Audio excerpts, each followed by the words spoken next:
All right. Hi, everyone, and welcome to the 8th Hockey Thursday Talk, hosted by Inline Hockey Ireland. Before we start, we would ask you to please leave your mic muted for the duration of the talk so everyone can hear. If you have any technical issues, please use the written chat. We will be taking questions at the end of the talk if you have any. This talk will be recorded and posted on the IHI's YouTube channel later on. So my name is Ken Musa, and today we have our 8th guest in the series. Please welcome Aaron Guli, president of the IIHF. So hi, Aaron. We're glad to have you here for this last episode of the Hockey Thursday Talk. How are you doing? I'm good. Thank you for having me. It's good to see you're saving the best for last. Everything's well. Thanks for having me. So not too tough with the lockdown? It's what? Not too tough with the lockdown? No, I mean, I had it myself there a while back, but other than that, it's a unique situation, having probably the best spell of weather we've had in a long time, and everyone has to stay inside. So that's a little heavenly torture, Absolutely. So when we have our guests here, we always love to start and to get to know a little bit more about them. And can you tell us a little bit more about your hockey career as a player, as a coach? How did you discover hockey originally? Hockey, my father. I was born in New York, and my father was a first generation hockey player. So he got his kids into it. So I've been on ice since I was 3 or 4 years old. Straight into teams, by 6 years old. Played very high level from youth hockey up to junior hockey between New York and New Jersey. Then kind of took a break from hockey for a while. Just I suppose after a while, just kind of doing the traditional, where all hockey players end up in the kind of men's league, beer leagues. Then I started really getting back into hockey, so I started coaching youth hockey, learn to skate programs, learn to play programs, coaching up to what we would have called, bantam, which is 14, 15-year-old range. Then I did a couple of years as an assistant coach at Salve Regina University, which is a Division III school in Rhode Island, in America. Moved back here full time again in 1997. That's when I moved. I moved back here 10 years ago, sorry. And then I took up a job for the Irish under-18s head coach. A few reshuffling, and I became president. So, that's 7 years now. So I've been president now of the IHA for 7 years. So that's quite career, and among those you must have some of your best hockey memories in there. So what is your favorite one as a player first? As a player,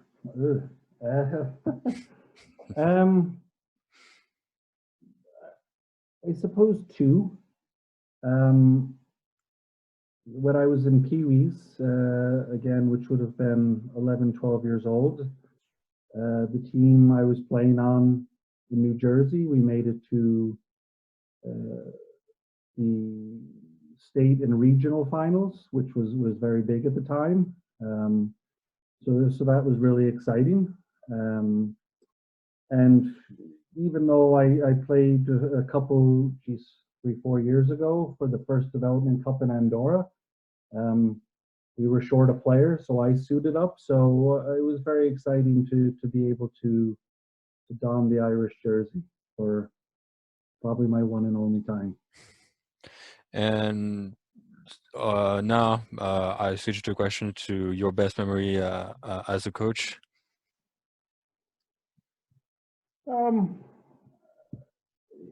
It's hard to have a best memory.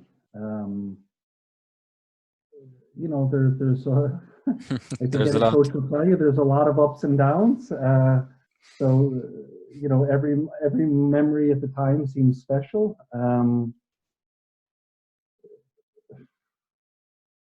Being able to coach with Salve was quite great. It really kind of fit into a lot of things that I was trying to do as a coach. And I learned a lot from the head coach at that time. Being able to coach in IHF World Championships with the under 18s was a great honor.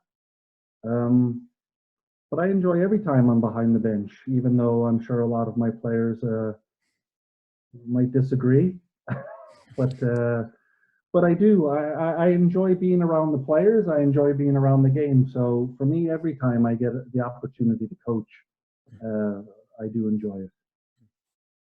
And so at some point you mentioned that you were actually here in Ireland for quite a while, and so you're part of that history of also ice hockey in Ireland, and that's also an interesting history because I'm also thinking that Ireland participated in some IHF events in the past, right? I'm thinking about the 2013 Division 3 World Championship in Cape Town, and also the development cups. So some might not know the situation in Ireland. So can you tell us why Ireland cannot participate in IHF World Championships anymore? Yeah, about 10 years ago, I believe the IHF brought in what they call minimum participation standards, which means if, you know, in order to compete in IHF World Championships, they have a list of criteria that you have to meet. Number one on the list is you have to have a permanent ice rink. And unfortunately, since Dundalk Ice Dome closed in 2010, you know, we haven't been able to compete in IHF World Championships since then. But as you mentioned, a few years back now, in order to keep at least our senior team playing, myself and a friend from Morocco, Adil El Faraj, really launched the Development Cup concept to be able to get our senior team at least playing on an international level, you know, to keep it going while we try to meet the IHF minimum participation standards.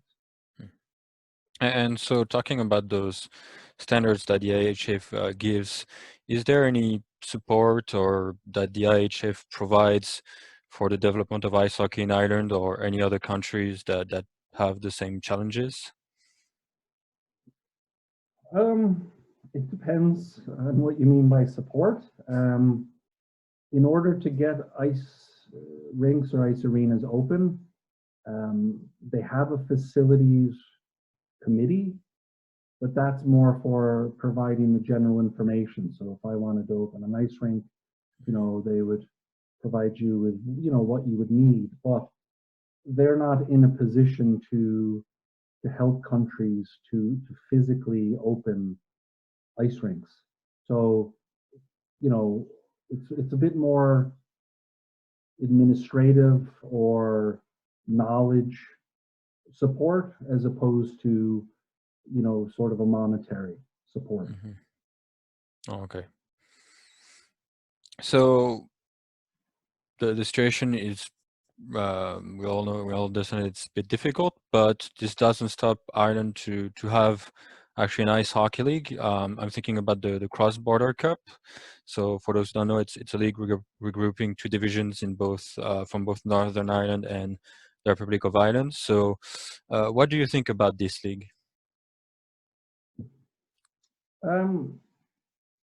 It yeah, I mean, look, I started it about 4 years ago now. First year it was 4 teams, but it was 3 clubs. It was the Celtic Clovers, the Dublin Flying Ducks, and the Latvian Hawks. Just to kind of get, the senior players playing, because before that it was more organized for yourself and do just some friendly games. So we wanted to create an environment where it was meaningful games. So keeping score sheets and referees and all that, to kind of just give the players a little bit more fun and excitement. It has expanded. At one point, we had 2 clubs from Northern Ireland. I know one of them had left, and the other is having a bit of difficulty now. But beyond a few glitches or ups and downs, I think it's good. I think a lot of the teams really enjoy it. I think particularly the players enjoy it because, now that we've split into 2 kind of divisions, we have the A division, which is, the games are a bit more intense, a bit more serious. It's a higher level of player. And we have the Division B, which is, a bit more for novice players or learn to play players, or, players that maybe are just getting a little bit older and don't want to be chasing around 20-something-year-old players and just want to go out and have a bit of fun. So, the feedback that we get is positive, but, like any league, we're trying to develop it and evolve it to change with everything that's going on. So I think this league also is very interesting for development of the sport in Ireland. And what has been noticed is that, especially for the club that are in the south of Ireland or west of Ireland that do not really know about this cup or kind of follows it, there's a bit lack of follow-up. So do you think that one day it will be possible to watch all the games in some sort of live stream or later on social media, so that even the young kids are able to have some local players to really look up to? Yeah, look, I absolutely agree. It would be nice. Some of the difficulties we have had or currently have with that is, if we wanted to hire someone to do it, it's a bit costly. If we were to get somebody maybe to even live stream, via the video camera on your phone, it requires somebody to constantly be there. And because all the games are held in Belfast, it's a challenge to ensure that someone will be there every game, and the times that we have, or the time that we have on a Saturday night, is a little bit difficult. So before we really do that, we want to just ensure that it's not sporadically done, that we can have a consistency of being able to live stream those games. But it is on our agenda, and how we solve that problem is still being worked on. Oh, we definitely hope that this league will even expand and younger players will be ready to look up to this. So talking about ice hockey in Ireland, I would like to talk a little bit about like the most recent event. So that happened just before the lockdown in last March. Beautiful event, and we've all been able to see that if people have watched that on social media. The under 18 and senior national team went to Chicago for a series of games against local teams. So how was the experience over there really in person, and how did that get organized? Did they invite you? Did you suggest to them the idea? How did everything went down? Well, not to bore you with a lot of the build-up. I was contacted by an Irish gentleman that lives in Chicago. His name is Michael Flanagan. He had emailed me um, just to find out what was going on with Irish hockey, and we got to talking and explaining some of the things that I just explained to yourselves. And he said, "Well, look, can I bring, because he works for the Chicago Fire Department." Um, and he said, "Can we bring our fire department team over and play you guys in Ireland? And we don't have an ice rink, and there will be difficulties." So we got to talking, and he said, "Look, how about we bring our senior team to Chicago, and we can play fire department, police department, um, and a few other games." And we really got to working on that. To organize trips of that nature, is usually a solid 9 to 10 months of preparation.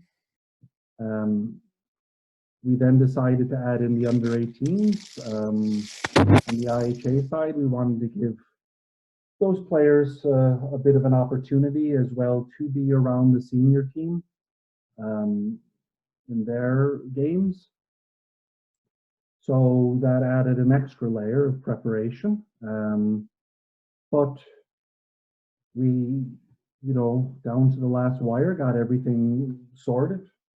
All the I's were dotted and the T's were crossed. And, with when we were going, this coronavirus was looming. But at that time, the information that we had is it was, just a bad case of the flu. In hindsight now, it wasn't, but that's what we were told at the time. So we spoke with everyone involved and got their feedback, and everyone on both teams said that they still wanted to go.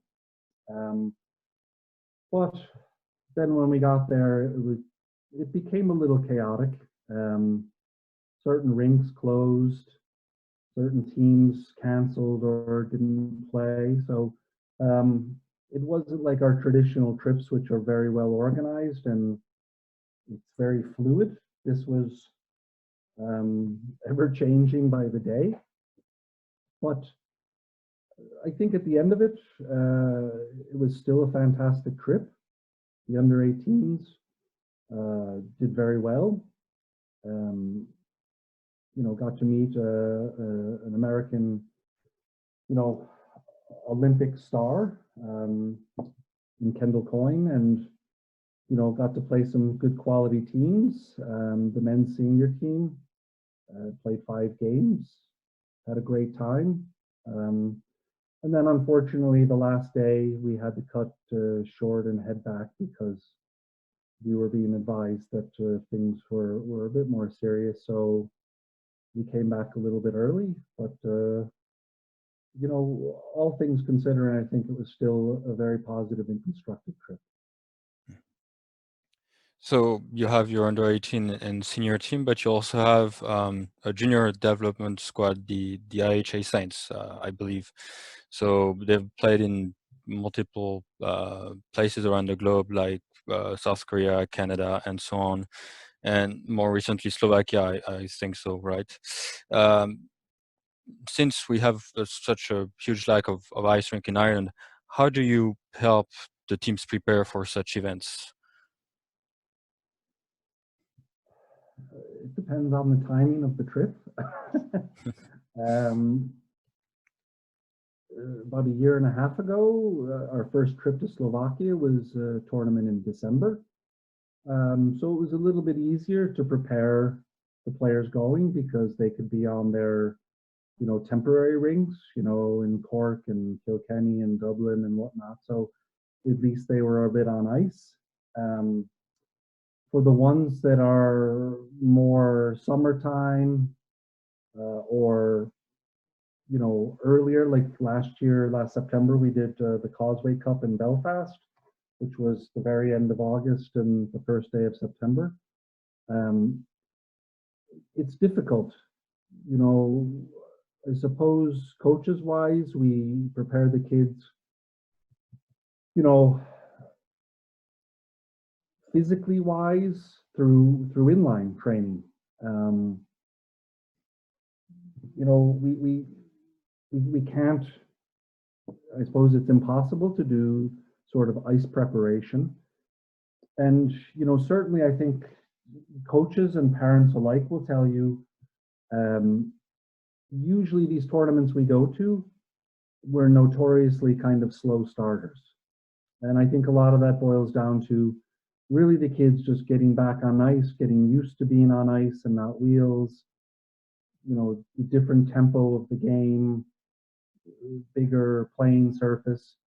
But usually, one or two games in, our teams get back in it and they become much more competitive.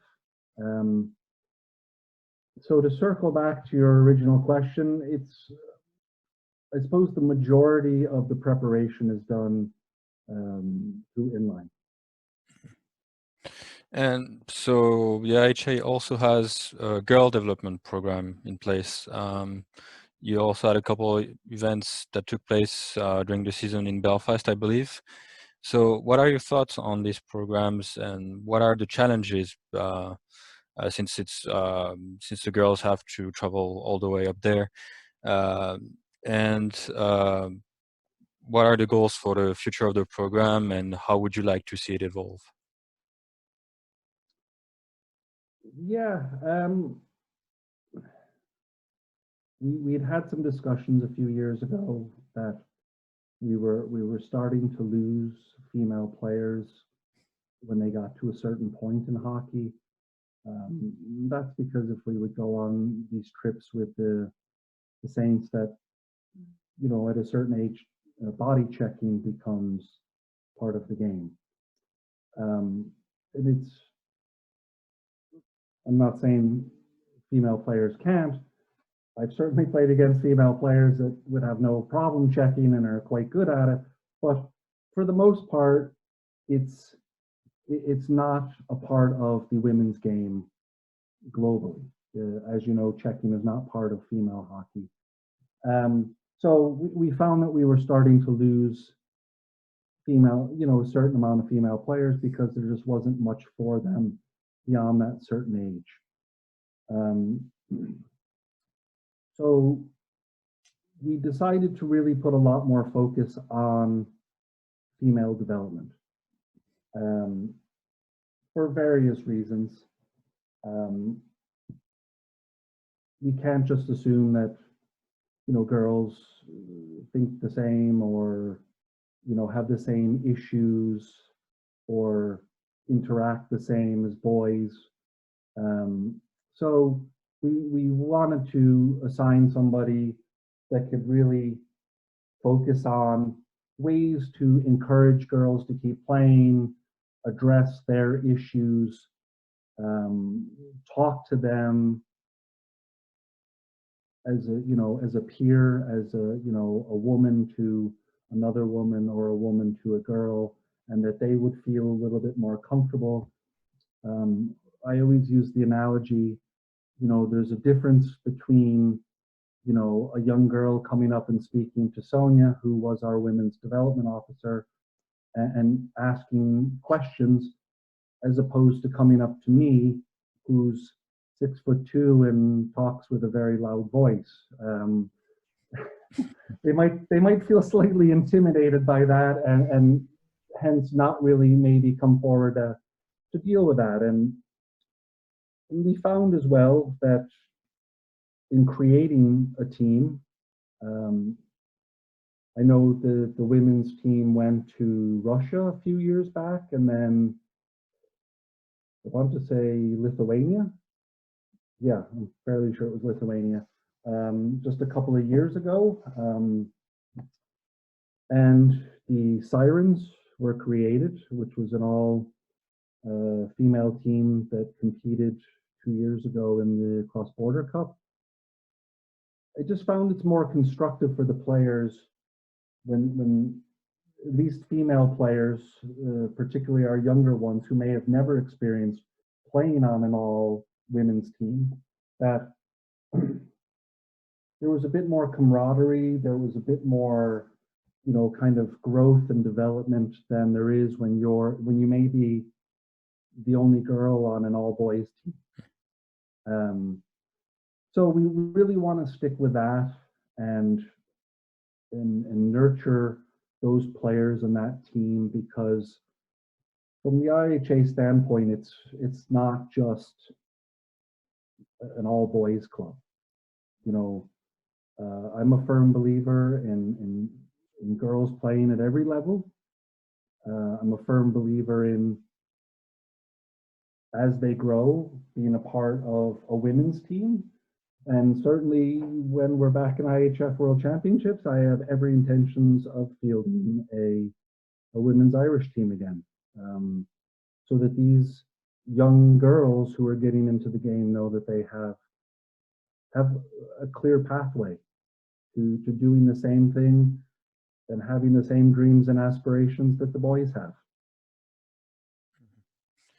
And so either those young girls and even some of the young boys that play hockey right now, some of them might be interested to know how either they can get into the development program for the girls and or be selected for the Saints team. So what can they do to be part of that team? And if there's a selection process, what are your advice for them? And basically, well, what do you look for in a young player?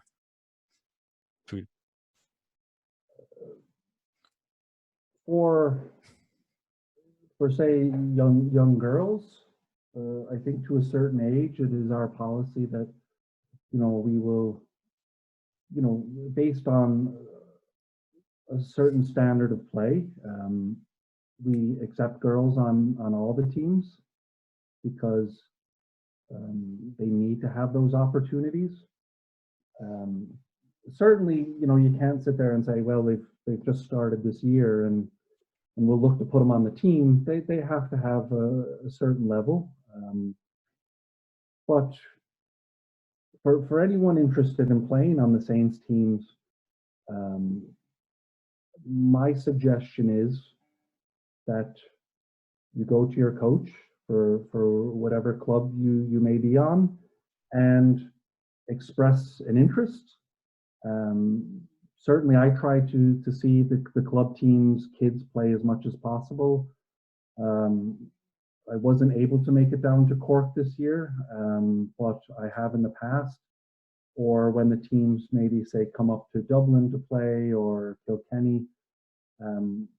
That way I can speak to the players and their parents and really kind of explain what the process is, or to have them on our team list. So I guess that our young players will all appreciate those advice. Now I would like to talk about little something and take this opportunity here and let me explain. So the IHA and the IHI, we could say that they basically have very close ties with one another. Like when I'm thinking about the same pool of players, similar challenges with for example, facilities and so on. So and this is very striking because we rarely see that in other countries where both sports are quite developed. So since we have both representative of the two hockey associations, I'd like to ask you both those following questions, and then you can comment on this one after another. basically, how do you think this relation has evolved compared to the past, and how do you think it will evolve? And what can both associations do to help each other in developing players, and also basically promote this amazing sport that is hockey, whether it's in inline or ice. So I leave the floor to you, Aaron, and to you, Michael. As you said, Ken, it's came about from pretty much more so in the Republic than the North, but most ice players are playing inline and vice versa. Most inline players, particularly in the big clubs, are playing ice. So there's naturally going to be some kind of cohesion there. And it's just kind of, from my point of view, it's evolved just mutual respect. And IIHA want to do something. We need to avoid that date. We don't want to be stealing players or creating pressures for the coaches to be in multiple places at the same time, which is not going to happen. And in terms of helping each other and growing players, again, we're seeing the same coaches in both sports. In Cork, and you're probably involved in the ice side too, Ken. And Kilkenny is a good coach, and Paul, he's ice and inline. The Ducks is the same. The coaches are sharing responsibilities, so they're going to get the same message across in both sports. Yeah, look, I agree exactly with what Michael said. As far as, look, in order to really grow the small sports like ours, I know the term is bandied around minority sports, but you know, inline are huge globally, just maybe not in this country. But in order to really kind of grow and develop, you know, you have to work together. And Absolutely. I think since I've been involved, I've been very upfront and honest in saying, look, inline, you know, has their progression right now, which is, you know, a bit ahead of us. But I've always been open to working with those in inline and developing players as much as we can. You know, I mean, I think a lot of players, as Michael rightly said, cross over. So their development on both sides, you know, being on ice and playing as much as they can is going to help with their inline, and being able to train and play games more frequently in inline is certainly going to keep them to a certain standard on ice. And, you know, God willing, someday we get an ice rink open. I certainly think that, you know, we'll be in a good position of mutual respect, that we will be able to work together to still stay on that course. Yeah, as Aaron says, we kind of both need each other to not just to grow, but to initially survive before we can continue to grow and evolve. And even as we grow, if we can't just ignore each other, and or else one of us or both of us could end up falling again. So it's great that we both have mutual respect. And I know, speaking to counterparts in other countries, they don't get that between ice and inline everywhere. So we're kind of in a positive situation here versus some other countries that are associations fight for players, or maybe advise players not to do inline, and so you end up with maybe not the best players on national teams and so on and so forth. Yeah. Sorry, go ahead, Ken. No, go ahead. No, I was going to say, look, I agree, and even beyond that, to grow. I mean, you know, we put a lot of work in becoming full members of Sport Ireland, the first winter sport to do so.